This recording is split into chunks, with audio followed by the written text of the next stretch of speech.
아멘. 하나님 말씀 보겠습니다. 마태복음 16장 말씀 보겠습니다. 마태복음 16장 15절에서부터 16절 말씀을 우리 함께 읽겠습니다.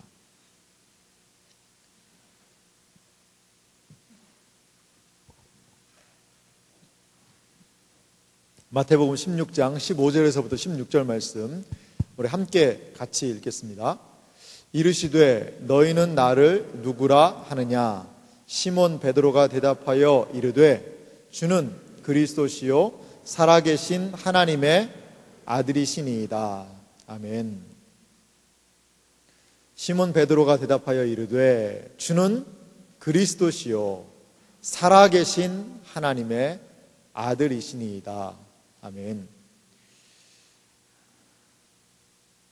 우리 옆에 있는 분들하고 한번 인사 나눠볼까요? 봄날이 왔습니다 하고 인사 한번 나누겠어요.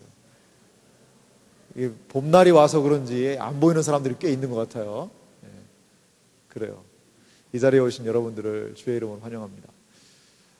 제가 한 가게를 본 적이 있어요. 근데 유심히 그 가게를 좀 관찰했습니다. 왜 그 가게를 관찰해 봤을까요? 뭔가 이상한 거예요. 그 가게의 간판을 봤어요. 그 가게의 간판은 광어회 전문이라고 적혀 있었어요. 광어회. 광어회 전문이면 그 무슨 집이에요, 그게? 회 먹고 싶죠? 횟집이죠, 횟집. 광어회 전문이라고 그러는데 딱 봤는데 광어회를 파는 게 아니에요, 보니까. 뭘 파는지 알아요, 그 집에? 신발을 파는 거예요, 신발을.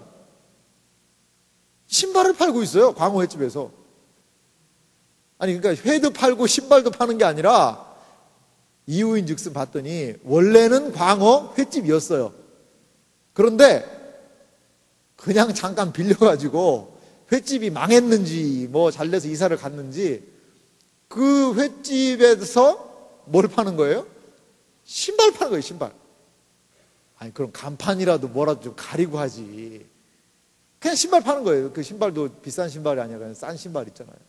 그래서 사람들 문 열어놓고 쭉 신발 파는 거예요. 그런데 간판은 뭐예요? 광어 횟집이라는 거예요. 광어 횟집. 신앙생활 할 때도요, 이런 걸 우리가 좀 볼 수 있는 것 같아요. 자, 우리가 믿는 신앙을 무슨 신앙이라고 불러요? 뭐라고 불러요? 우리 기독교라고 얘기하죠? 기독교로. 여러분, 혹시 불교 간판 보고 온 사람 있어요? 불교. 여기 아닙니다. 여기는 절이 아니에요. 교회가 어디예요? 그러면 절로 가세요. 그래요. 왜 절로 가라는지 모르겠어요. 하여간. 예, 죄송합니다. 예. 그래요. 우리는 기독교라고. 여기 적혀 있잖아요. 수원 제1교회, 대한예수교 장로회, 수원 제1교회라고 장로교라고 그러고, 이 교회를 기독교라고 그런단 말이에요. 기독교. 불교라고도 안 그러고, 유대교라고 안 그러고, 힌두교라고도 안 그러고, 이슬람이라고도 안 그러고, 기독교라는 어떻게 보면 우리의 신앙에 간판이 걸려 있는 거예요. 간판이. 근데 기독교라고 그래서 가봤더니 기독교가 아니에요, 이게. 그럴 수가 있다는 거죠. 근데 간판은 걸어놨는데 뭔 간판인지 간판 의미도 몰라. 그러면 안 되지 않겠어요? 오늘 이 시간 정말 중요한 시간이죠. 정말 안 중요한 시간이 어디예요? 그러면 다 중요하지. 근데 오늘 더욱더 중요해요. 오늘 왜 우리를 기독교라고 부르는가? 왜 우리가 믿는 이 신앙 종교를 기독교라고 간판을 내걸었는가? 이것에 대해서 조금 생각해보는 그러한 시간이 됐으면 좋겠습니다. 사도신경을 우리가 살펴보고 있습니다. 여러분, 사도신경 한번 다 펴보세요. 찬송가나 성경책 앞에 있죠? 사도신경. 오늘은 두 번째 시간입니다. 두 번째. 그래서 전능하사 천지를 만드신 하나님 아버지를 내가 믿사오며를 지난 시간에 살펴봤고요. 오늘 이 시간에는 두 번째입니다. 우리 같이 사도신경의 내용을 읽어보도록 하겠습니다. 두 번째 내용만 읽습니다. 시작. 그 외아들 우리 주 예수 그리스도를 믿사오니. 오늘은 이 부분에 대해서 의미가 무엇인지를 좀 살펴봤으면 좋겠습니다. 사도신경이 지난 첫 시간에 제가 설교할 때 말씀을 드렸습니다만 예수님에 관한 고백이 많다 적다? 많다는 거예요. 한번 여러분 살펴보세요. 그의 외아들 거기서부터 2번, 3번, 4번, 5번, 6번, 7번 항목까지 심판하러 오시리라. 거기까지가 바로 사도신경에 있어서 예수님에 대한 고백이에요. 사도신경이 적어도 나누면 몇 가지 항목으로 나눌 수 있다고 말씀드렸었어요? 12가지. 그래서 지난 첫 시간에 오신 분들은 제가 숫자를 적어보라고 그랬는데 12가지 정도 됩니다. 12가지인데 그 중에서 몇 가지가 예수님에 대한 거예요? 5가지가. 2번에서부터 몇 번? 7번까지. 5가지가 6가지죠. 6가지. 6가지가 예수님에 대한 부분이에요. 12항목 중에 6가지니까 절반이잖아요. 절반. 그래서 사도신경은 상당히 예수님에 대한 부분이 많다. 이걸 알 수가 있어요. 그런데 2번에서부터 7번까지를 보면 이걸 또 한 2개로 나눌 수가 있는 것 같아요. 오늘 우리가 읽었던 2번 항목은 그 외아들 우리 주 예수 그리스도를 믿사오니 라고 해서 예수님이 과연 누구냐, 예수님의 존재라고 합니다. 누구냐에 대한 부분이 중심적으로 나와 있어요. 그 다음에 3번부터 해서 이는 성령으로 잉태하사 동정녀 마리아에게 나시고, 이건 예수님의 뭐예요? 예수님의 탄생이죠. 탄생. 그 다음에 본디오 빌라도 같이 읽어볼까요? 시작. 본디오 빌라도에게 고난을 받으사 십자가에 못 박혀 죽으시고, 거기까지. 이건 뭐겠어요? 예수님의 고난이죠. 고난. 그 다음에 있습니다. 장사한 지 사흘 만에 죽은 자 가운데서 다시 살아나시며, 예수님의 이건 뭐죠? 부활이죠. 하늘에 오르사 전능하신 하나님 우편에 앉아 계시다가, 이건요 예수님의, 이걸 좀 어려운 말로 승천이라고 합니다. 승천. 하늘에 올라가심. 마지막 항목 같이 읽어봅니다. 읽습니다. 저리로서 산자와 죽은 자를 심판하러 오시리라. 이건 뭐라고 이름 붙일까요? 예수님의 재림. 다시 오신다는 거예요. 다시 오신다는 거예요. 그래서 3번이 예수님의 탄생이 예수님의 초림이라고 얘기한다면, 마지막 항목은 예수님의 재림이라고도 우리가 생각해 볼 수 있습니다. 그래요. 우리가 뭐 짧게 읽어봤지만 사도신경에는 예수님에 대한 그러한 신앙 고백이 가장 중심을 이루고 있다는 거예요. 중심을. 특별히 오늘은 이 예수님이 누구냐는 거예요. 이 예수님에 대한 것을 누군지를 우리가 좀 살펴봤으면 좋겠어요. 다른 여타 종교가 좀 특징이 있죠. 유교 아세요? 유교? 유교 잘은 몰라요. 잘은 모르는데 유교가 뭐를 중요시 여기는지는 알아요. 뭐예요? 공자님의 가르침, 공자, 맹자 이런 유학자들의 가르침을 상당히 중요하게 여기잖아요. 유교에서 공자님의 일대기에 대해서 강조를 할 수도 있겠죠. 하지만 공자님의 일대기에 대해서 막 다루기보다는 공자님이 남겨놓으신 책, 뭐예요 그 책이? 몰라. 뭐 논어라고도 얘기하죠. 논어. 그런 책들, 이런 책들, 저는 논어를 좀 읽어봤는데 재밌더라고요. 내용이 정말 재밌더라고요. 근데 참 그 책 분량도 얼마 되지도 않아요. 몇 장 되지도 않는데 그거가 수많은 사람들에게 영향을 미쳤거든요. 그러니까 공자의 삶보다는 공자의 가르침의 내용, 인간으로서 어떻게 살아야 되는지에 대한 도리, 일륜, 이러한 것들을 명확하게 기술해 놓은 그 책이, 그 책으로 인하여서 하나의 종교가 생겼다는 것이죠. 불교는 고타마 시타르타의 그런 삶이 중요하죠. 하지만 그거보다 더 중요한 게 뭐예요? 불교의 가르침이잖아요. 가르침의 내용을 중요하게 생각하잖아요. 살생, 유택이다 뭐 이런 얘기도 있기도 하고, 불교 여러 가르침들이 많아요. 뭐 팔정도다, 오욕이다, 뭐 여러 가지 많은 것들을 이야기를 하고 있거든요. 불교도. 종교가 형성된다는 것은요, 그 종교 창시자의 가르침이 그 종교의 뭐가 돼요? 근간이 돼요. 그런데 기독교 신앙은 조금 독특한 게 있어요. 기독교 신앙에 있어서 더 중요하게 여기는 것은 무엇이냐면 예수님의 가르침도 중요하죠. 가르침 중요하잖아요. 얼마나 중요해요. 원수를 사랑해라, 왼수 미워하지 말고 사랑해라, 이런 이야기도 하시고 얼마나 많은 얘기를 하셨어요. 누군지 너희들에게 너희들도 대접을 받고자 하는 대로 너희들도 대접해라. 이거 황금률이잖아요. 이런 이야기도 해주시고 많은 이야기들 해줬어요. 근데 기독교 신앙에서 더 중요하게 여기는 게 있어요. 그게 뭔지 아세요? 예수 그리스도의 생애와 삶. 이거를 더 중요하게 여긴다는 거예요. 오늘 사도신경 우리가 살펴봤지만 보세요. 사도신경의 내용을 보면 예수님의 뭐예요? 생애에 대해서 이야기한다는 거예요. 탄생, 고난, 죽음, 승천, 재림. 이러한 예수 그리스도의 그러한 생애와 삶에 대한 이야기가 거의 주를 이루고 있어요. 그래서 우리 기독교 신앙의 가장 중요한 것은 과연 예수가 누구냐? 과연 예수 그리스도를 어떻게 인식할 수 있느냐? 과연 예수 그리스도란 분이 누구이시냐? 이것이 예수님에 대한 가르침을 깨닫는 것에 우선한다는 거예요. 사복음서를 보면요, 예수님의 그런 마지막 생애의 일주일, 이 사복음서는 전기가 아닙니다. 전기가 뭔지 알죠? 한 사람이 태어나서부터 이 사람은 몇 년 며칠에 어디서 태어났다더라. 그 부모는 엄청나게 좋았다더라. 그리고 이 아이는 어릴 때부터 범상치 않았다더라. 그러다가 어느 날 이렇게 해서 했다더라. 이렇게 만났다더라. 어렵다더라. 잘했다더라. 그리고서는 업적을 남겼다더라. 그리고서는 마지막에 죽었다더라. 이게 전기 아니에요.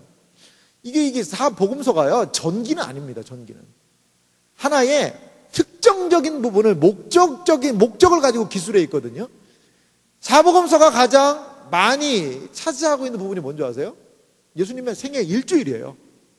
예수님의 생애 마지막 일주일을 가장 집중적으로 조명하고 있고, 그 일주일 중에서도 가장 집중적으로 조명하고 있는 게 뭐예요? 예수님의 십자가, 고난, 부활. 이 부분이 거의 사복음서 내용의 4분의 1 이상을 차지하고 있어요. 그러니까 기독교 신앙에 있어서 예수 그리스도가 누구이고 예수 그리스도가 어떠한 삶을 살았냐 하는 것은 그만큼 중요하다는 거예요. 중요하다는 거예요.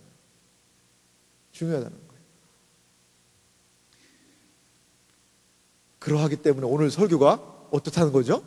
중요하다는 거죠. 지금까지 했던 설교는 뭐 다 지나간 설교니까 오늘이 제일 중요해요.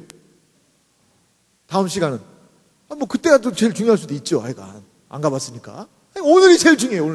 왜 예수님을 과연 우리는 이렇게 부르는가? 그런데 오늘 사도신경을 한번 보세요. 사도신경을 보면 그 외아들 우리 주 예수 그리스도를 믿습니다. 이렇게 얘기하고 있는데, 이거는 그 신앙 고백적인 측면이 있거든요. 베드로가 예수님에 대해서 성경 말씀 보니까 그렇게 고백을 해요. 시몬 베드로가 이르되, 예수님 물으시죠. 얘들아, 너희는 나를 누구라고 하느냐? 라고 물으니까 시몬 베드로가 이렇게 얘기를 해요. 주는 그리스도시요 살아계신 하나님의 아들이시니이다. 여기서 이제 주는, 여기에 여러분들도 각주가 있어요? 거기? 각주가 달려 있나요? 주 앞에 뭐예요? 주는? 당신은이라는 뜻이에요. 당신은 그리스도시요 살아계신 하나님의 아들이십니다. 이제 한국말이니까 예수님에 대해서 당신은 그러면 좀 말이 어색해서 주라고 우리는 번역을 했어요. 하지만 여기는 유라는 단어가 있다는 걸 기억하세요. 당신은 그리스도십니다. 그리고 당신은 살아계신 하나님의 아들입니다. 지금 베드로가 예수님에 대해서 이렇게 고백하고 있다는 거예요. 예수님에 대해서. 이게 여러분 좀 다가오세요, 여러분들한테? 뭐 예수님이 그리스도 당연하지. 뭐 예수 그리스도. 뭐 하나님의 아들 뭐 당연하지. 우리에게 이 말은 너무나도 익숙하고 당연하게 여겨져요. 그렇다면 그 의미가 뭘까? 근데 이러한 주는 그리스도 살아계신 하나님의 아들입니다 라고 얘기하니까 예수님이 그래? 야, 당연한 얘기를 하냐? 뭐 당연한 거 아니야? 라고 예수님이 반응을 하지 않으세요. 우리 성경 읽는 사람들 한번 읽어봅시다. 마태복음 16장 17절에 예수님이 어떻게 반응하시나 보겠습니다. 17절 읽습니다. 예수께서 대답하여 이르시되 바요나 시몬아 내가 복이 있도다. 이를 내게 알게 한 이는 혈육이 아니요 하늘에 계신 내 아버지시니라. 베드로가 이렇게 당신은 그리스도시고 살아계신 하나님의 아들입니다 라고 얘기했더니 예수님이 야, 너 어떻게 이걸 알았니? 네가 이거 공부해서 안 거 아니야. 아무리 공부해도 이건 모르는데 네가 어떻게 알았냐. 그걸 알게 하니는 네 혈육, 네가 인간적인 노력으로 이게 안 게 아니라 하나님께서 너에게 이것을 알게 하셨구나. 이러한 극칭찬을 하세요. 극칭찬. 우리가 볼 때 너무나 평범하고 당연한 말인데 왜 이러한 말을 하셨을까? 과연 그러면 이 의미가 무엇일까? 우리가 좀 생각해 봤으면 좋겠습니다. 예수님의 사도신경에 4가지가 나옵니다. 한번 사도신경을 다시 본문으로 가보세요. 예수님에 대해서 뭐라고 얘기하고 있어요? 그 외아들이라는 표현이 있어요. 외아들. 그리고 우리 주라는 표현이 있고 주님이라고도 얘기하죠. 예수라는 그런 표현도 있고요. 그리스도라는 그런 표현이 있어요. 이 4가지. 이 4가지 칭호만요, 여러분들이 잘 구분할 수 있어도 성경 읽는 게 달라져요. 아, 이런 의미로 이게 쓰였구나라고 달라질 수 있어요. 그렇다면 이러한 호칭적인 의미가 무엇인지를, 이러한 신앙 고백의 의미가 무엇인지를 우리가 살펴봤으면 좋겠습니다. 예수님의 호칭 첫 번째 의미는요, 예수님은 나사렛 사람이다라는 그런 의미가 있습니다. 예수님의 호칭의 첫 번째 의미는 예수님은 나사렛 사람이십니다 라는 의미가 있어요. 자, 예수님이라는 이름의 의미를 한번 살펴봅시다. 이 예수님, 예수, 그리스도, 주, 하나님의 아들, 여기에서요 예수님의 고유한 이름이 있어요. 이건 뭘까요? 고유한 이름, 그건요 예수라는 거예요. 예수. 흔히 예수님을 뭐라고 불러요? 4대 성인 중에 한 사람입니다 라고 얘기를 하잖아요. 예수님이라고 불러요. 예수님이라고. 이름이에요. 이름. 제 이름이 뭐죠? 전희철입니다. 예, 전희철. 예, 전희철. 저희 부모님께서 이름을 지어주셨는데 희가 빛날 희자에다가 밝을 철자를 썼어요. 밝게 빛나라. 좀 빛나는 것 같아요, 좀? 그래서 실실 웃고 다니나 모르겠어요, 하여간. 예, 그래요. 저의 이름에 의미가 있어요. 예수라는 이름에도 의미가 있는 거예요. 그러면 뭐 주, 그리스도, 하나님의 아들, 이건 뭐냐? 그거는 예수님의 호칭이라고 볼 수 있어요. 만약에 여러분, 이순신 삼도수군 통제사 이순신이라고 한번 생각해 볼게요. 이순신. 그러면 여기에서 이순신의 이름이 뭐예요? 아, 이순신의 이름이 이순신인지 모르겠어요. 그럼 삼도수군 통제사는 무슨 뜻이에요? 이순신의 직함이죠. 아하, 이순신, 예순신 막 이렇게 얘기했죠. 이순신이 뭐 하는 사람이냐라고 할 때는 삼도수군 통제사다. 통제사어른. 그러면서 이 사람이, 이순신이라는 사람이 하는 역할, 뭐 하는 사람인지를 보여주죠. 그것과 마찬가지예요. 이름과 호칭은 구분되는 부분이 있거든요. 예수님도 마찬가지라는 거예요. 예수라는 그 사람이 그리스도이고, 예수라는 그 사람이 하나님의 아들이고, 예수라는 그 사람이 누구라는 거예요? 주님이라는 거예요. 주님이라는 거예요. 예수님의 이름은요 그냥 지어진 게 아니었습니다. 누가복음 말씀을 보니까, 누가복음 보니까 1장 31절에 이러한 말씀이 있습니다. 보라, 내가 잉태하여 아들을 낳으리니 그 이름을 뭐라 하라? 예수라 하라. 예수님의 이름은 마리아나 요셉이 지어준 이름이 아니었어요. 하나님이 천사를 통해 알려준 이름이었죠. 마태복음 1장 20절에서 21절 말씀도 같이 읽어보겠습니다. 자막 준비했습니다. 같이 읽어보겠습니다. 다윗의 자손 요셉아, 내 아내 마리아 데려오기를 무서워하지 말라. 그에게 잉태된 자는 성령으로 된 것이라. 아들을 낳으리니 이름을 예수라 하라. 예수님의 이름은 성령으로, 그리고 성령으로 잉태되었고 천사가 고지해줬어요. 알려줬다는 거예요. 그렇다면 이 예수라는 이름의 뜻이 무엇일까? 마태복음 1장 21절 말씀은 뒤에 보니까 이렇게 얘기해요. 다시 한번 읽어봅시다. 마태복음 1장 21절 말씀 같이 읽습니다. 아들을 낳으리니 이름을 예수라 하라. 이는 그가 자기 백성을 그들의 죄에서 구원할 자이심이라 하니라. 예수 이름이 무슨 뜻이에요? 그 백성을 그들의 죄에서 구원할 자라는 의미가 있어요. 저는 이름이 밝게 비추라라는 그런 의미가 있어요. 근데 좀 성이 좀 안 좋아요. 성이 밝게 비추는 공간이 제 전시인데 제가 밭전자를 씁니다. 밭전자. 이름대로 했으면 농사를 지었어야 되겠죠. 밭에서 밝게 비치고 있는, 농산물을 통하여 밝게 비출 수 있는 그런 상황이었는데, 그래, 그런 저는 이름이 있어요. 저는 이름이 있어요. 근데 예수님의 이름은 무슨 뜻이었어요? 예수님, 야, 예수야! 라고 그 부모가 부를 때마다 예수라는 이름 안에는 구원자다라는 의미가 있었어요. 죄에서 건질 자다라는 그러한 어릴 때부터 이름을 가지고 예수님은 자라나셨다는 거예요.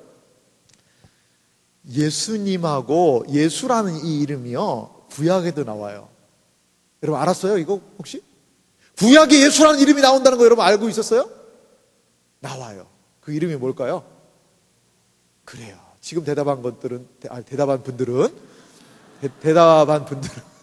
우리 조장님들이죠, 조장님들. 어제 공부를 같이 했어요, 이 부분에. 네. 그래요. 이 대답을 잘 하셨는데, 여호수아라는 이름이 있어요, 여호수아라는 이름은요, 예수라는 뜻이에요, 예수. 여호수아가 어떤 일을 했어요, 구약의 여호수아가? 모세가 가나안 땅 바로 초입에서 죽었잖아요. 죽고 여호수아가 이스라엘 백성을 데리고 어디로 데리고 들어가요? 요단강을 건너서 가나안 땅을 정복해서 약속의 땅에 대한 하나님의 성취를 이 여호수아가 경험하게 돼요. 여호수아는 구약 히브리 말이고요, 신약은 헬라어로 적혀있는데 헬라어는 예수예요. 예수. 똑같은 말이에요. 참 의미가 있지 않아요? 율법의 대표라고 할 수 있는 모세가 가나안 땅까지 완성하지 못했어요. 하지만 어떻게 보면 예수 그리스도를 상징하고 있는, 복음을 상징하고 있는 여호수아가 그 가나안 땅 약속을 성취하는 것을 볼 수 있어요. 스펄전이라는 설교 잘하는 영국의 목사님이 계셨어요. 이미 돌아가셨습니다만 그분이 그렇게 얘기했어요. 모세로 말미암는 율법의 한계는 결코 우리의 구원을 완성할 수 없다. 오직 복음으로 말미암는 예수 그리스도, 여호수아로 인하여서 약속의 땅이 성취되었듯이 율법으로 우리 구원은 이루어지지 않는다. 오직 그리스도로 말미암는 복음으로 우리의 구원은 이루어진다. 이렇게 모세와 여호수아를 아주 신약에 빗대어서 기가 막히게 설명을 했어요. 역시 말씀을 잘하시는 그런 분인 것 같아요. 그래요. 우리가 예수라는 이름에는 일반 사람이지만 구원자라는 그런 의미가 그 이름 안에 내포되어 있다는 것을 볼 수가 있습니다. 그런데 성경에는요, 이 예수님을 또 거기다가 그냥 예수라고 안 그러고 항상 나사렛이라는 호칭을 붙였어요. 나사렛 예수라고 얘기를 했습니다. 이 나사렛 예수라는 뜻은 뭐냐면요, 나사렛 사는 사람이라는 거예요. 어머니들을 예전에는 어떻게 불렀어요? 어디 댁 이런 말을 많이 불렀잖아요. 청주댁! 뭐예요? 청주에서 시집 왔어요. 그럼 청주댁이에요. 저희 부모님이 계신 시골 거기에도 돈지댁이라고 해요. 돈지댁. 이 돈지라는 지명이 있어요. 옆 동네에. 돈지댁! 이렇게 하면 돈지에서 온 사람이 있는 거예요. 예수님이 여성이었다면 나사렛댁! 댁은 좀 말이 안 되네요. 나사렛 사람이라는 거예요. 나사렛 출신이라는 거죠. 엄밀하게 이야기하면 예수님은 나사렛에서 태어나지는 않으셨죠. 어디서 태어났어요? 베들레헴이라는 곳에서 태어났어요. 베들레헴. 베들레헴은 무슨 말인지 아세요? 그 의미가? 떡집이라는 뜻이에요. 떡집. 떡집. 참 의미가 있어요. 떡집에서 예수님이 태어나셨어요. 그래서 자신을 뭐로 주셨어요? 생명의 떡으로 주셨어요. 예수님이 어디 위에 누우셨어요? 말 구유에 누우셨어요. 말 밥그릇이에요. 상징적이잖아요. 세상을 먹여 살리는 밥그릇. 그것도 떡집에서. 그리고 예수님은 성찬을 통하여서 이것을 먹어라. 이것은 내 살이다. 라고 떡을 떼주셨어요, 우리에게. 이런 이름의 의미가 있는데, 그 예수님이 자라나신 곳이 나사렛이라는 동네라는 거예요. 마태복음 2장 23절은 이렇게 얘기를 합니다. 제가 읽어볼게요. 나사렛이란 동네에 가서 사니 이는 선지자로 하신 말씀에 나사렛 사람이라 칭하리라 하심을 이루려 함이라라. 어디 사람이라고요? 나사렛 사람이라는 거예요. 나사렛은, 여러분, 나사렛 예수 하니까 어때요? 좀 멋있잖아요. 근데 그 당시에 보면 하나도 안 멋있는 그런 지역이었어요. 우리식으로 하면 뭐 노래로 인해서 뜨긴 했지만 강남 스타일이 낫잖아요. 약간 수원 스타일 아니면 행궁 스타일 어때요? 좀 느낌이 뭐 수원 스타일도 좀 떨어지진 않죠. 행궁 스타일 그것도 뭐 나름 괜찮아요. 하지만 강남 스타일은 어때요? 좀 밀린단 말이에요. 그 당시에 예수님이 그래도 강남 스타일 정도로 되려면 예루살렘 사람 예수, 예루살렘 스타일, 이게 정말 최신식이었고 최고 알아주는 거였어요. 근데 예수님은 갈릴리 스타일, 저기 촌동네예요. 저기 뭐 삼척이나 울진 이런 데 있잖아요. 그 동네 미안합니다 이거. 오늘 설교가 이상하게 뭐 공격할 의도도 한 건 아닌데 느낌은 오죠 여러분. 느낌은 오잖아요 여러분. 이렇게 정말 말 잘해야 되겠네 정말. 그 해변가 멀리 낙도 오지 약간 그런 이미지가 있는 게 나사렛이라는 거예요. 나사렛. 고기나 잡아먹고 사는 사람들. 이렇게 그 당시에 느낌이 그 나사렛이라는 보잘것없는, 그래서 심지어는 성경에 그런 말도 있어요. 한번 읽을 때 보세요. 나사렛에서 무슨 선한 것이 나올 수가 있느냐, 이런 얘기까지 해요. 이럴 때 이게 나사렛이 정말 낙후된 동네였구나, 우리는 그렇게 이해할 수 있다는 것이죠. 그래요. 예수라는 이 단어 속에는, 예수라는 이름 속에는 평범한 사람이라는 거예요. 그가 비록 구원자라는 이름의 뜻은 가지고 있었지만 그는 평범한 사람이었다. 나사렛 촌동네 출신이었다는 것이죠. 우리는 예수라는 이름 앞에서, 예수라는 이 이름의 호칭 앞에서 평범한 사람이었구나, 이것을 볼 수가 있다는 것입니다. 자, 두 번째 예수님의 호칭을 우리가 살펴볼 필요가 있는데요, 그것은 바로 예수님은 그리스도이십니다 라는 그 호칭을 우리가 살펴봐야 됩니다. 예수님이 그리스도, 이거 우리는 너무나도 당연하게 생각해요. 뭐 예수님은 그리스도지, 예수님이 그리스도 아닌가? 이 예수님은 그리스도이십니다, 예수 그리스도라는 우리가 말을 많이 하잖아요. 근데 예수 그리스도는 예수님은 그리스도이십니다, 이러한 말이에요. 어떤 사람들은 막 착각하는 사람이 있는 거예요. 주 예수 그리스도 이렇게 얘기하니까 주는 성이고 예수 그리스도는 이름 아니냐, 주씨 아니야, 주씨. 주 예수 그리스도, 그게 아니에요. 이건 다 분리가 됩니다, 분리가. 그래서 그리스도라는 의미를 우리가 알아야 돼요. 그리스도라는 말은 이건 헬라어입니다, 헬라어. 구약 성경은 그리스도를 뭐라고 얘기하는 줄 아세요? 히브리어 말로는 메시아라고 그래요, 메시아. 여러분 들어봤죠? 그리스도 이퀄 메시아예요. 나는 메시아는 아는데 그리스도는 잘 몰라. 이건 말이 안 되는 거예요. 이거랑 똑같은 말이 뭔지 아세요? 그게 바로 기독이라는 단어예요, 기독. 그리스도라는 말을 중국말로 쓴 게 기독이에요, 기독. 그리스도, 기독, 그리스도, 기독, 그리스도, 기독. 좀 비슷해 보이죠? 그러니까 나는 그리스도는 아는데 기독은 몰라, 그러면 안 되는 거예요. 그래서 이거는 우리의 신앙의 타이틀이 된 이름입니다. 기독교. 그 기독교라는 말은 뭐냐는 것이죠. 이건요, 좀 배경을 알 필요가 있어요. 유대인들은요, 그리스도, 다른 말로 하면 메시아를 기다렸어요.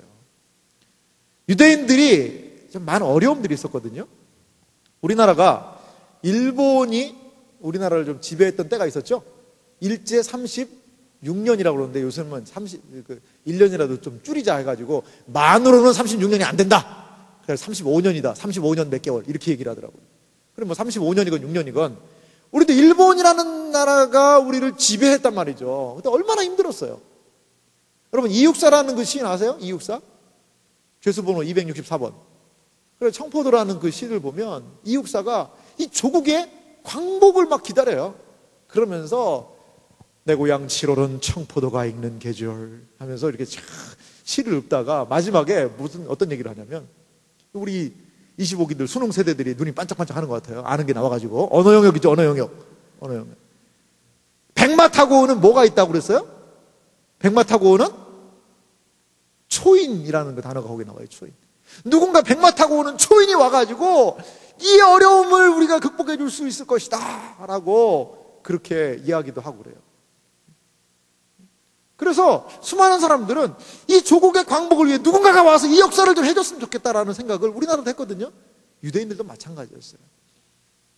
BC 586년, 7년, 그때 이스라엘이라는 나라가 망하고요.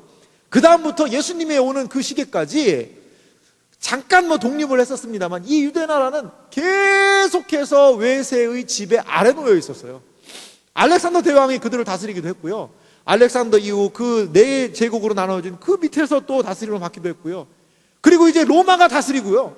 그러니까 독립이 안 되는 거예요. 그런데 메시아가 와서 우리나라를 독립시키고 다시 한번 다윗 왕권의 놀라운 역사를 보일 것이다라고 그들은 기대했어요. 이게 바로 메시아 대망 사상이라는 거예요. 그러니까 물어보잖아요. 세례 요한이 요단강에서 막 세례를 베풀어요.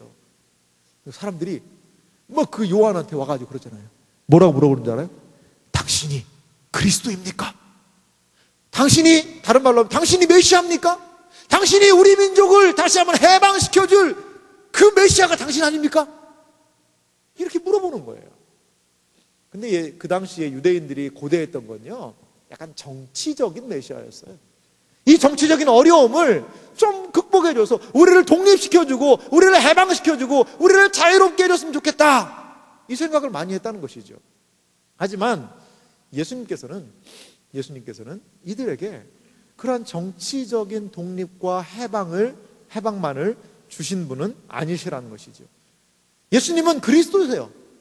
오늘 베드로가 예수님을 그리스도라고 고백했어요. 우리 민족이 바라고, 우리 민족이 해방을 바라고 오랫동안 그렇게 고대하던 당신, 약 400년, 약 500년이나 넘는 놀라운 그 긴 시간을 견디면서 그래도 그리스도가 올 거야, 메시아가 와서 우리 민족을 구원할 거야, 해방시킬 거야, 다시금 다윗 왕권과 같은 놀라움을 회복시킬 거야 라고 그들이 고대했던 그 그리스도, 이분이 예수님이라고 사도 베드로는 지금 고백하고 있거든요.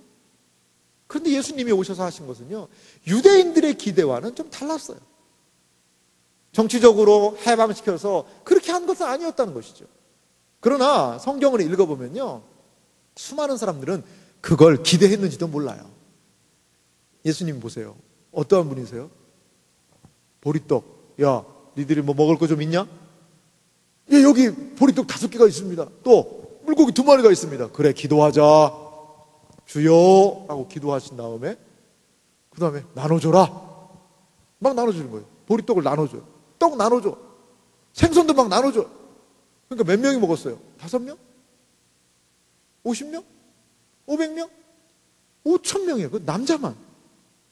이야, 이분이 말이야, 우리의 왕이 되면 우리의 식량난 완전 해결이다. 이분하고 전투 가면 전투에서 식량 가져갈 필요 있어요, 없어요? 지금 전투가 막 치열하게 하는데 먹을 게 없습니다. 그래, 떡 몇 개 가져와라. 쫙 나눠주면 군인들이 그거 먹고 또 막 싸워요. 예수를 막, 그래서 그 성경을 읽어보면 막 왕 삼으려고, 야, 예수를 왕 삼자, 이 사람을 우리의 왕으로 삼으면 우리는 쉽게 말하면 대박이다, 대박. 그래서 그 당시 유대인들에게는 예수 대박론이 유행이었어요. 예수 대박론. 이 예수만 우리의 왕으로 삼으면 우리나라는 로마에서 이길 수가 있고, 그런 기대가 있었다는 거죠. 그러니까 예루살렘으로 입성에 들어오시니까 사람들이 막 환호하고 난리가 난 거예요. 병자들은 낫죠, 음식 문제 해결하죠, 능력이 있죠, 막 이러니까 그분을 환영하면서 호산나 다윗의 자손 예수여 막 자리를 깔고 그렇게 환영을 했어요. 그러나 예수님은 사람들이 기대하는 그 길을 걷지 않으시잖아요. 어떤 길을 걸으세요? 칼보리 십자가의 길을 걷는 거예요. 사람들이 기대하던 그리스도 메시아의 모습과 달랐던 예수님의 모습을 볼 수 있다는 것이죠. 이스라엘을 로마로부터 건져줄 정치적인 왕이 아니라 인류를 죄와 죽음 가운데서 건져줄 그리스도, 죄 아래서, 사단의 권세 아래서, 사망의 권세 아래서 종로로 타는 그곳에서 완전히 해방시켜줄 그리스도, 메시아라는 거예요. 이게 바로 예수님의 모습이었어요. 그래서 예수님의 이러한 그리스도라는 호칭은요, 구약의 그 단어적인 의미를 본다면 기름 부음을 받는다는 그런 의미가 있어요. 그리스도라는 뜻 안에는, 메시아라는 뜻 안에는 기름을 붓는 거예요. 기름을. 그래서 그 당시에는요, 왕을 세우고 선지자를 세우고 제사장을 세울 때 이렇게 기름을 부어요. 기름을 어디다가? 머리다가 쭉 해서 기름을 붓는 거예요. 기름을 부어서 이 사람을 왕으로서, 다윗도 보세요. 사무엘이 다윗에게 기름을 붓잖아요. 그래서 왕을 세우지 않습니까? 이러한 기름을 붓는다는 것은 그 일들을 하는 임명에 가까워서 임명. 쉽게 말하면 그리스도라는 것은요, 임명장과 같아요. 임명장. 기름을 부어서 그 일을 하게 한다는 거예요. 예수님의 사역을 보면 예수님은요, 이 세상에서 선지자의 사명을 감당하세요. 예수님은 많은 백성들에게 그 말씀을 전해주시잖아요. 예수님이 어떠한 분이신지를 말씀을 통해서 알려주세요. 하나님의 뜻을 알려주세요. 선지자의 사역이죠. 예수님은 또한 제사장으로서의 사역을 해요. 제사장은 뭐 하는 사람이었어요? 하나님과 인간 사이를 연결시키는 사람이에요. 하나님과 인간 사이에 무엇으로? 죄 때문에 막혀 있었지만 죄물을 잡아서 드릴 때 그 길이 한시적으로 열렸거든요. 그것을 우리는 볼 수가 있습니다. 그것을. 그래서 이 예수님의 사역을 통하여서 우리는 제사장의 사역, 예수님도 제사를 드렸어요. 어떻게 제사를 드렸어요? 어떻게 제사를 드렸어요? 그 자신이 뭐로 돼가지고? 자신을 제물로 삼은 거예요. 자신을 제물로 삼으셔서 예수님이 제사를 드린 거예요. 그 자신이 제물이자 그 자신이 제사장으로 그 십자가에서 죄값을 대신해서 제물이 된 거예요. 이것이 예수님의 어떠한 사역이에요? 제사장으로서의 사역이라는 것을 볼 수가 있다는 것이죠. 또 예수님은 어떠한 사역을 해요? 왕과 같은 사역을 합니다. 왕으로서 하나님의 통치, 그것을 그가 대신해서 알려주시고 하나님의 통치가 무엇인지를 분명하게 드러내 보여주셨다는 것이죠. 이래서 그리스도라는 것은 사역과 연결되는 하나님의 왕으로서, 제사장으로서, 선지자로서의 사역이 그리스도 안에 포함이 되어 있다는 것을 우리는 알 수가 있습니다. 그래요. 그리스도의 호칭의 의미가 그래서 이러한 선지자요, 제사장이요, 왕의 사역을 통해서 믿는 자를 구원하게 하려는 하나님의 사역의 방법이 있다는 것을 우리가 알 수가 있습니다. 자, 우리가 예수님을 그리스도로 고백한다는 의미는 무엇일까요? 예수님은 그리스도입니다라고 고백하는 의미가 무엇일까요? 적어도 사도 베드로는 그것을 고백한 것 같아요. 우리 민족이 하나님께서 메시아를 통하여서 우리를 구원하실 것인데, 우리를 온전하게 하실 것인데, 우리를 회복하실 것인데 바로 당신을 통해서 일하십니다. 그거예요. 오랫동안 고대하던, 그래서 사탄의 권세 아래에서, 사망의 권세 아래에서 놓여있던 우리에게 당신 그리스도께서 해방과 자유와 생명을 주십니다라는 고백이 그 그리스도라는 이름 안에 있다는 거예요. 그런데 생각해 보세요, 여러분. 예수라는 이름이 어떤 의미가 있다고 그랬어요? 그냥 사람이라고 그랬잖아요, 사람. 그런데 그 사람에게 이러한 사명을 감당할 수 있는 능력을 하나님이 주셨습니다라고 인정하고 있는 거거든요. 우리가 예수님을 그리스도라고 고백한다는 것은, 예수님이 그리스도라는 고백은 무엇이냐면 예수님이 구약 성경에 약속된 메시아이고, 예수님이 우리를 죄와 죽음에서, 사단에서 건져주기 위해서 우리의 죄를 대신해서 죽고 우리의 의를 위해서 부활하신 분입니다라는 것을 고백하는 거예요. 예수님의 이 모든 사역을 통하여서 우리는 하나님을 알게 되었고, 예수님의 이 모든 사역을 통해서 우리는 생명을 얻게 되었고, 이 그리스도로 인하여서 우리는 하나님과의 영적인 교제를 경험하게 됐습니다. 이것이 그리스도라는 이름의 의미 안에 포함되어 있다는 것을 여러분 기억하시기 바라요. 베드로가 이것을 고백하고 있습니다. 유대교는요, 아직까지 예수님을 그리스도로 믿지 않습니다. 유대교는. 여기가 유대교와 기독교가 갈리는 부분이에요. 그럼 유대교 사람들은 어떻게 할까요? 지금까지 기다리고 있어요. 메시아가 올 거라고 기다리고 있어요. 아직 그들에게는 메시아가 오지 않았어요. 하지만 우리에게는 예수가 유일한 그리스도이고 메시아다. 예수가 하나님이 보내신 유일한 그리스도다라고 우리는 믿는 거예요. 그것이 바로 기독교의 출발점입니다. 기독교는 뭘 믿는 사람들이에요? 바로 이 그리스도, 이 예수를 믿는 사람이에요. 예수가 그리스도다! 이것을 믿는 사람이 기독교인, 그리스도인이라는 것을 여러분 기억하시기 바라요. 그래서 우리 신앙에도 이것을 쉽게 말하면 간판으로 내건 거예요. 우리 종교, 우리가 믿는 신앙의 간판은 그리스도입니다. 그리스도. 그리스도교, 예수교, 기독교, 예수를 따르는 사람이라는 거예요. 인간 예수가 하나님이 보내신 그리스도입니다. 이것을 인정하는 것이 바로 우리 신앙이라는 것입니다. 예수님의 호칭 세 번째로 우리가 살펴볼 것이 있습니다. 그것은 세 번째인데요. 예수님은 하나님의 뭐라는 거예요? 이제 아들이라는 겁니다. 한번 좀 같이 한번 읽어봅시다. 예수님은 하나님의 아들이십니다. 같이 읽습니다. 예수님은 자 그래요. 이제 예수님은 하나님의 아들이라는 그런 의미가 있는데요. 이게 아들이 이게 무슨 의미일까를 우리가 좀 생각해 볼 필요가 있어요. 아들.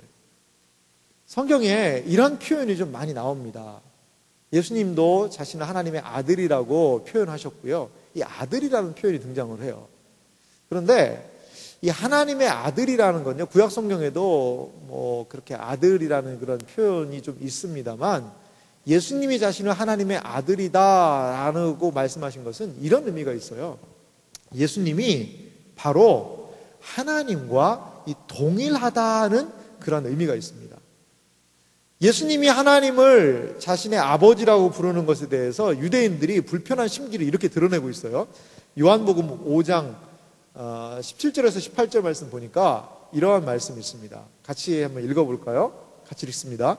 예수께서 그들에게 이르시되 내 아버지께서 이제까지 일하시니 나도 일한다 하시매 유대인들이 이로 말미암아 더욱 예수를 죽이고자 하니 이는 안식일을 범할 뿐만 아니라 하나님을 자기의 친아버지라 하여 자기를 하나님과 동등으로 삼으심이로라. 뭐라고요? 자기를 하나님과 뭐로 삼는다고요? 동등. 이게 바로 아들의 의미예요. 아들. 아들은 뭐 이게 예수님이 하나님의 아들입니다라고 얘기하면 그럼 예수님의 그 엄마는 누구야? 엄마는 아버지가 하나님이면 그 엄마는 누구지? 이렇게 여러분들의 상상력을 자극하려는 게 아니에요. 아들의 의미는 뭐냐면 바로 동등이란 뜻이에요. 동등. 하나님과 예수님이 동등하시다는 것이죠. 동등하다는 거예요. 그래서 여러분 우리 이런 거 한번 생각해 볼 수가 있는 것 같아요. 이 소 있잖아요. 소가 새끼를 낳아요. 그럼 그걸 뭐라고 불러요? 송아지라고 부르죠. 누가 여기서 소새끼라고 그러는 것 같은데 송아지입니다. 송아지. 소가 새끼를 낳으면 송아지예요.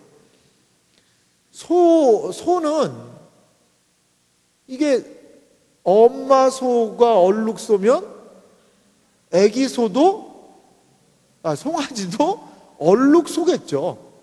소예요. 소는 소를 낳아요. 개는 개를 낳아요. 사람은 사람을 낳아요. 이런 동격적인 측면이 있다는 거예요. 그래서 하나님의 아들입니다라는 표현의 핵심은 뭐냐? 하나님이라는 거예요.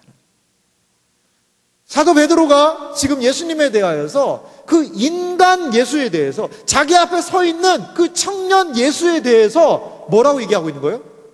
당신 하나님입니다. 이걸 얘기하고 있는 하나님. 만약에 우리가 오늘 여기에서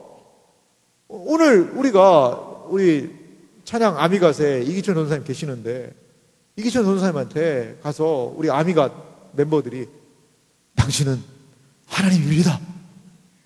하나님입니다라고 고백을 한다고 해보세요. 그럼 어떻게 되겠어요? 새로운 종교가 탄생하는 거예요, 저기. 이름하여 기천교라고, 기천교. 이기천이라는 그 사람을 신으로 인정하는 교가 탄생한 거예요. 기천교. 우리 이단이라고 그러죠. 그런 거 이단이라고. 좀 뭐 이단과 여러 가지라고 얘기할 수 있어요. 근데 지금 이 분위기는 그거라는 거예요. 베드로가 하는 고백은. 자기 눈앞에 보이는 예수, 나사렛 사람 그 예수를 하나님의 아들입니다. 당신이 하나님입니다. 라고 고백하고 있는 거예요. 고백하고 있는 거예요. 그래서 우리는 하나님의 아들이라는 이러한 관계를 통하여 하나님과 예수님이 동일한 하나님이라는 것을 알 수가 있고요. 두 번째 의미가 있어요. 하나님의 아들의 의미는요, 하나님과 이 독특한 관계라는 그런 의미가 있습니다. 성경에, 우리 사도신경에도 그의 외아들이라는 얘기를 하거든요. 외아들. 그리고 하나님이 세상을 이처럼 사랑하사 독생자 예수를 주셨다라고 얘기를 하고 있어요. 외아들이니까 아이고 예수님도 외동아들이구나. 나도 외동아들인데. 야, 역시 외동아들들은 참 뭔가 한가닥해. 어머, 나는 외동딸인데. 이러면서 이게 거기에서 이 외라는 것을, 독생이라는 것을 그냥 혼자 있는 그 하나라는 개념을 하는데 그게 아니에요. 하나라는 개념보다는 독생이라는 그 표현은 무엇이냐면요, 독특하다, 특별하다는 그런 의미가 있어요. 그러니까 하나님의 특별한 아들, 하나님의 독특한 아들이라는 의미가 있어요. 어떤 측면에서? 하나님과의 그 친밀 관계에 있어서. 그래서 마태복음 3장 17절에는 이런 얘기가 있어요. 예수님이 세례받고 올라오실 때 하늘에서 성부 하나님이 예수님에게 이런 말씀을 하세요. 하늘로부터 소리가 있어 말씀하시되 이는 내 사랑하는 아들이요 내 기뻐하는 자라. 이게 무슨 의미예요? 외아들이라는 의미예요. 이게 바로. 이게 무슨 의미예요? 독생자라는 의미가 이거예요. 하나님과, 성부 하나님과 성자 예수님과는 이런 독특한 관계가 있다는 것이죠. 그것을 외아들이다라는 표현으로 하고 있다는 것이죠. 이제 마지막으로 우리가 하나 더 볼 것이 있는데, 예수님의 호칭 중에 이 주님이라는 호칭이 있습니다. 예수님은 주님이세요, 주님. 근데 이 주님이라는 호칭이 오늘 우리가 읽었던 사도 베드로의 주는, 거기는 주가 아니에요. 그건 그냥 당신은 이라는 그런 표현인데, 성경에 보니까 예수님이 부활하신 이후에 예수님을 주님이라는 그런 표현을 하고 있어요. 주님이라는 것은요, 그 당시에 어떤 의미가 있었냐면요, 로마의 황제를 주라고 그랬어요. 주라는 말은 다른 말로 하면 하나님이라는 의미예요. 하나님. 로마 황제를 주님이라고, 하나님이라고 섬기고 있고 숭상했다는 그런 의미가 있습니다. 그래서 이 호칭의 의미는요, 결론적으로 말씀드리자면 구약에 여호와라는 단어가 있잖아요. 이것과도 맥을 같이 하는 부분을 우리가 볼 수 있어요. 제가 비교하려고 성경 구절을 하나 준비해 봤어요. 마태복음 22장 44절 말씀에 보니까 예수님이 이러한 말씀을 좀 하세요. 마태복음 22장 44절 한번 좀 보도록 하겠습니다. 한번 읽어보겠습니다. 22장 44절입니다. 주께서 내 주에게, 43절부터 한번 해주세요. 43절부터. 43절부터 있습니다. 예수님이 하신 말씀인데요. 이르시되 그러면 다윗이 성령에 감동되어 어찌 그리스도를 주라 칭하여 말하되. 이것은 44절 말씀은요, 시편에 대한 인용이에요. 한번 잘 읽어보세요. 주께서 내 주에게 이르시되 내가 내 원수를 내 발 아래 둘 때까지 내 우편에 앉아있으라 하셨도다 하였느냐. 여기 보면 44절에 주께서 내 주에게 라는 표현이 있습니다. 그런데 이것이 인용된 시편 말씀은 이렇게 얘기하고 있어요. 시편 110편 1절이 있습니다. 시편 110편 1절 말씀 한번 보겠습니다. 거기에 뭐라고 나와요? 여호와께서 내 주에게 말씀하시기를 내가 내 원수로 내 발판이 되기까지. 자, 신약 성경에서는 주께서 내 주에게라고 얘기하고 있는데, 그것의 원래의 인용되었던 출처는, 시편은 그 주를 뭐라고 얘기하고 있어요? 여호와께서 내 주에게 말씀하시기를. 그러니까 신약에 여호와라는 단어가 쓰였어요? 안 쓰였어요? 안 쓰여요. 없어요. 신약 성경에는요, 구약에 6,000회 이상 쓰였던 여호와라는 단어가 신약에는 쓰이지가 않습니다. 뭐로 바뀐 거예요? 주라는 단어로 바뀐 거예요. 이걸 봐도 그래요. 그런데 예수님에 대해서 주님이라고 하는 고백은 그렇다면 뭐라는 거예요? 구약의 여호와와 같은 그러한 하나님, 구약의 하나님, 여호와와 똑같은 의미로 주님이라고 부르는 거예요. 예수가 주님입니다라는 것은 그냥 예수 뭐 주인 이 정도가 아니라 주님이라는 그 의미 자체는 주인이라는 의미가 있습니다만 구약의 여호와와 같은 그런 의미가 분명히 거기 있다는 거예요. 여호와와 같은 구약의 여호와라는 거예요. 그래서 이것을 우리가 알 수 있는 것은요, 요한복음에 있어요. 요한복음 20장 26절에서부터 28절 말씀을 한번 좀 자세히 읽어봅시다. 이건 도마의 신앙 고백인데요, 같이 읽어보겠습니다. 여드레를 지나서 제자들이 다시 집 안에 있을 때에 도마도 함께 있고 문들이 닫혔는데 예수께서 오사 가운데 서서 이르시되 너희에게 평강이 있을지어다 하고 도마에게 이르시되 내 손가락을 이리로 내밀어 내 손을 보고 내 손을 내밀어 내 옆구리를 넣어보라. 그리하여 믿음 없는 자가 되지 말고 믿는 자가 되라. 도마가 대답하여 말합니다. 도마가 대답하여 이르되 나의 주님이시요 나의 하나님이시니이다. 도마는 말합니다. 나의 주님이시요 나의 하나님이시니이다. 이 말의 의미는 나의 여호와여 나의 하나님이여 라고 고백하고 있는 거예요. 이것이 바로 예수님이 누구인지에 대한 신앙 고백이에요. 한 군데 더 보면은요, 사도행전 2장 36절은요, 이렇게 얘기하고 있어요. 그런즉 온 이스라엘 집은 확실히 알지니 너희가 십자가에 못 박은 이 예수를 하나님이 주와 그리스도가 되게 하셨느니라. 여호와가 되게 하시고 너희들이 고대하던 그 메시아가 되게 하셨다라고 고백하고 있는 것입니다. 이 자리에 있는 사랑하는 성도 여러분, 우리 사랑하는 청년 여러분, 예수님이 누구십니까? 예수님은 죄와 그냥 단순한 인간이 아니라 죄와 사망과 허물과 죄로 죽었던 그 자리에서 생명을 주고 해방을 주고 자유를 준 그 오랫동안 고대했던 그리스도, 그분이 되신다는 거예요. 예수님은 누구이십니까? 예수님은 단순한 인간이 아니라 하나님의 아들로서 하나님과 동등됨을 취하는 그 하나님이시라는 거예요. 이것이 바로 인간 예수님에 대한 우리의 신앙 고백입니다. 예수님은 누구십니까? 예수님은 바로 주님이십니다. 구약의 여호와라고 불렀던 것과 같이 예수님은 주님으로서 살아계신 하나님으로서 우리와 함께 하시는 분이시라는 거예요. 이것이 바로 기독교 신앙의 가장 중요한 의미입니다. 예수에 대해서 많은 사람들은 그 인간이라고 생각하고 있고, 나보다 조금 더 잘난 사람, 나보다 조금 더 능력이 있었던 사람으로 예수 그리스도를 치부할 수 있습니다. 아니요, 그렇지 않습니다.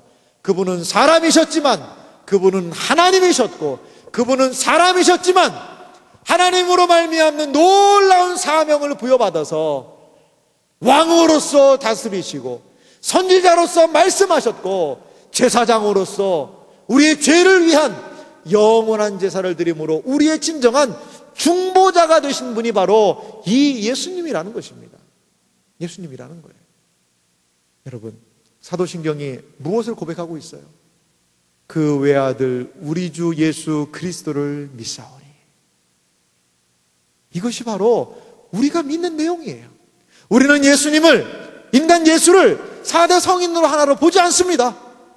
그분을 하나님의 아들로, 하나님으로, 그리스도로, 그분을 주님으로 믿고 있는 사람들이 우리라는 거예요.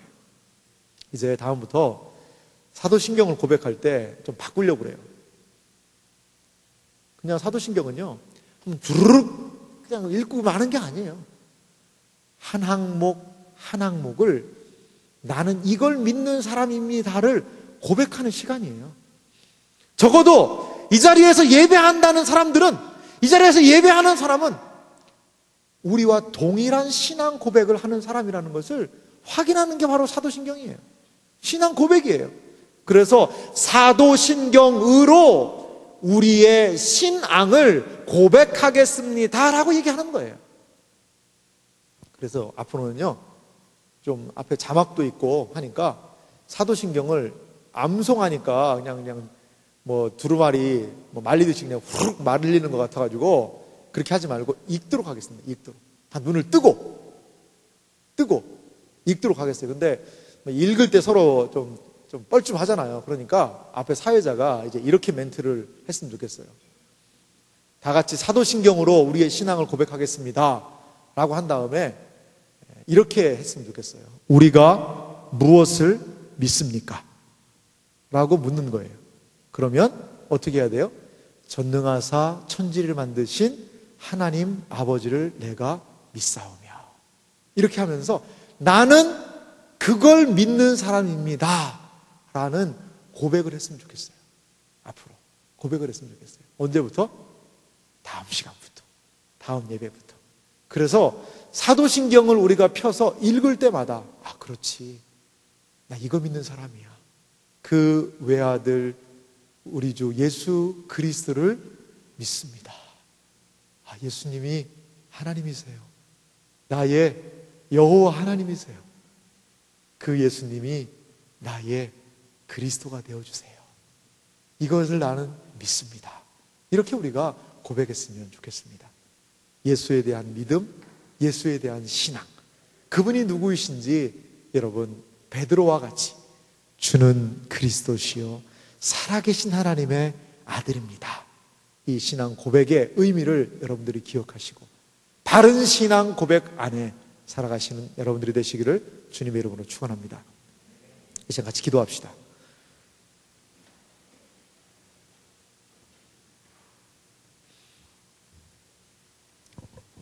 사랑하는 우리 청년 여러분, 예수님은 과연 누구십니까? 여러분들은 예수님을 누구라고 고백하고 있습니까? 성경에서 지속적으로 얘기하고 있는 것은 예수님은 하나님이라는 거예요.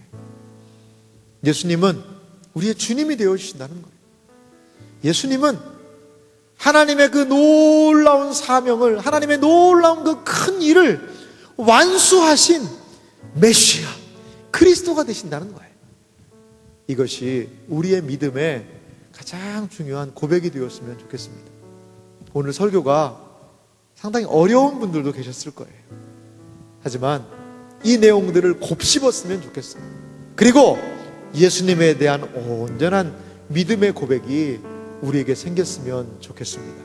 그래서 베드로가 예수님에 대하여서 고백했던 것처럼 우리도 바른 예수님에 대한 이해와 신앙 고백이 있게 해달라고 말씀을 생각하며 같이 기도하겠습니다. 같이 기도합니다.